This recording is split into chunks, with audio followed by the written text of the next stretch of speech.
why you want me to come in. And she said, well, they've been trying to cast this part for 6 months, and please, please, please, you're the only actress left for you, please just come in. Okay, sure.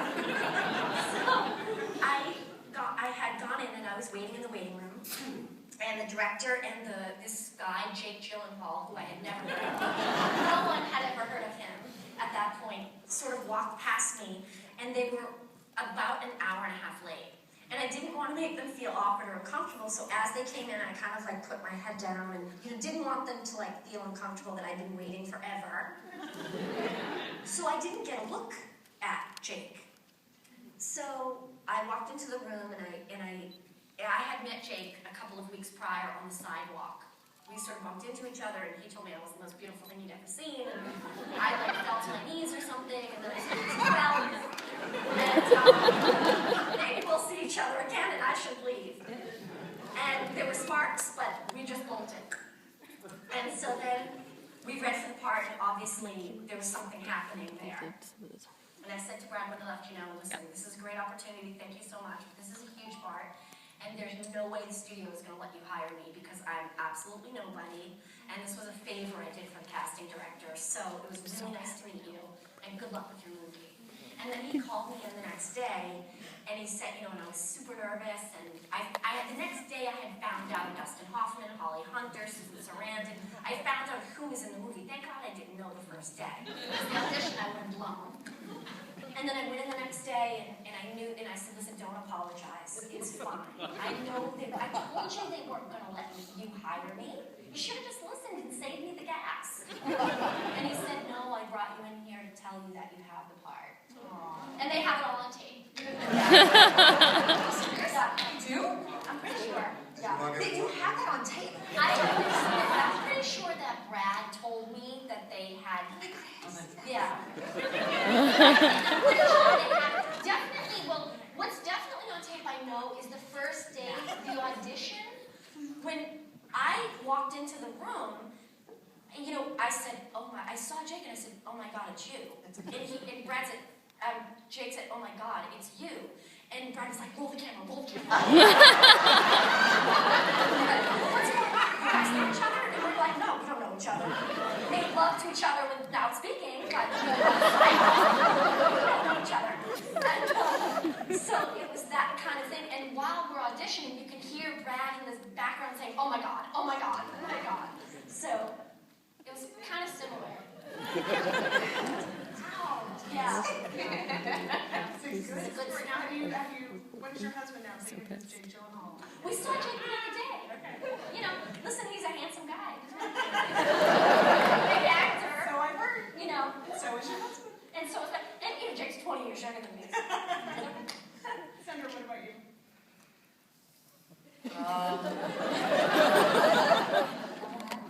No, actually, it goes. I guess it goes back.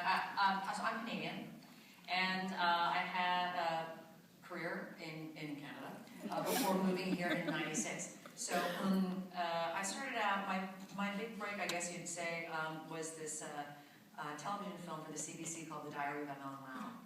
And it was based on a book written by Evelyn Lau called Runaway Diary of a Street Kid. And it was a very similar story about her life, for lack of a better word, very similar to the Basketball Diaries. And Evelyn Lau the book was about her life from 14 to 18 being on the streets. Anyway, so I remember this, I was in my very, very first year at theater school, at the National Theater School of Canada, and my sister, who was living in Vancouver at the time, someone saw in the Georgia Straight, which is like the LA Weekly, this little ad that said, wanted young Asian actresses between the ages of 14 and 20. And they said that, gave it to my sister Grace, and she gave it to me, and I remember being in my parents' old house, and there was a little bay window, and I'm being on the phone with her, and she says, I think it's about this book. And I remember my insides shaking, just like shaking, and just knowing that part is mine. That's my part. And so she called the CBC and said, eventually they'll have auditions on the East Coast in Toronto. And I auditioned for over 6 months. And I remember when I got the part, I living in a shitty apartment in Montreal. Anyway, so I called, the director called me and he goes, "You want to sit down?" I'm like, "Okay, I'm sitting down." And "Want to get yourself a drink?" I'm like, "I'll get myself a drink." He goes, "You know, you got the part." And we didn't shoot the film until like, a year and a half later, but that was probably my first big break. Yeah. I remember seeing Devil Happiness. I was totally living in Brooklyn. I was a waitress, and I was doing plays and taking all my tip money to pay for the royalties, but we were getting work, And I remember this film because I remember being very sick, and I would watch this thing because it made me happy. And I'd seen this woman, this woman had this just energy coming out of her, this smile, and there was a defiance against the parents.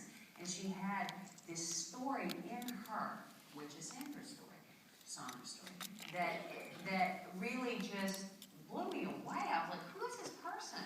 And then when this all happened in my life, I thought, she used to make me feel better when I was sick. But it really, I was so moved by, I'd never seen anybody like you, frankly. Like, I remember at that time, just an independent film was taking on such a different life. And so then when Grace happened, I thought, my God, this woman has had such an unbelievable career. Like, you were just vacillating in a way I think that any working actor wants to. And I thought that was just so great. But it really, really always tickles me. And now I'm saying it in a very public way. Like, that was something, it's Fangirl. I remember being in the room at Gray's and seeing everyone was cast already. And I don't know why I was there, but I was there and I saw her picture was the only one I recognized because I was an avid fan of Arliss. Oh my God. And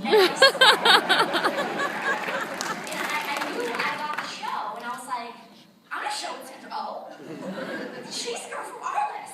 This is gonna be good. So I just remember seeing those faces, and she was the only one I recognized, and that was what made me happy. And the script.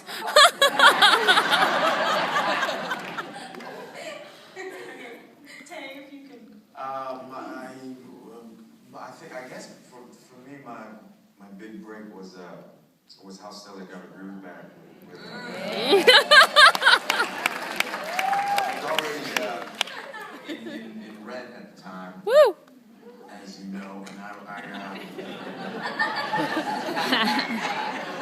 wish I had known back then.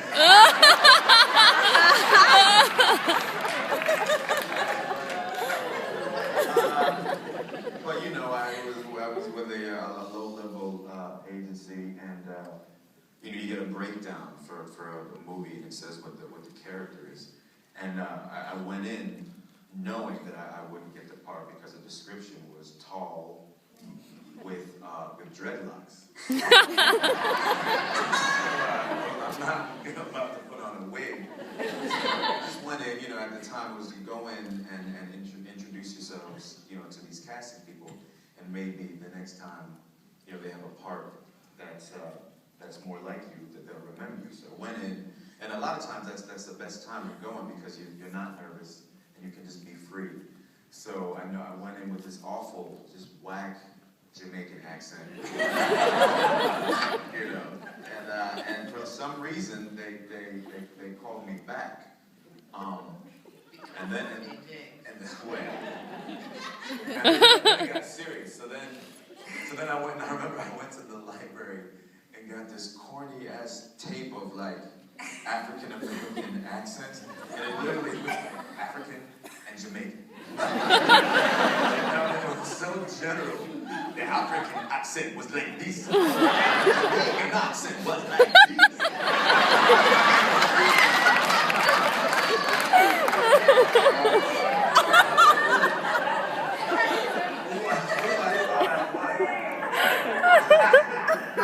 But I got past that level. It was the screen test. Oh my goodness, it was so nerve-wracking. And the screen test, as Tony said back then, was literally, they put you on film, and Angela Bassett was there. And, I remember I had to put on a whole wardrobe with this really bright colored tank top. And had palm trees everywhere on set. And I'm supposed to play this really smooth, young but smooth cat, and I thought I Angela Bassett. I remember looking in her eyes, trying to be suave. It was like a glass or a cup on the little bar. And I went to grab the as I'm talking, you don't know how nervous you are. So it's like when you're drunk, you don't know how drunk you are until you stand up. I didn't know how nervous I was until I grabbed that cup. And Angela Bassett was so sweet at the time to put your hand in. So when she saw my hand, she took it and just started rubbing it. And I was so thankful. So, listen, I gotta thank her for that. So you know, I had the screen test, and I went back home. And I remember I was in a little apartment on the Upper West Side, and I was all by myself, and I got the call. You got the apartment. I remember jumping on my bed and then calling everybody I knew, but nobody was home. Nobody would come, so I was just running around the house really happy. The movie was with the Angela Bassett. All right, Katie, so transition us from you working in Brooklyn. Oh, I was in Brooklyn. To this. You know, well, I'm so tickled by this story.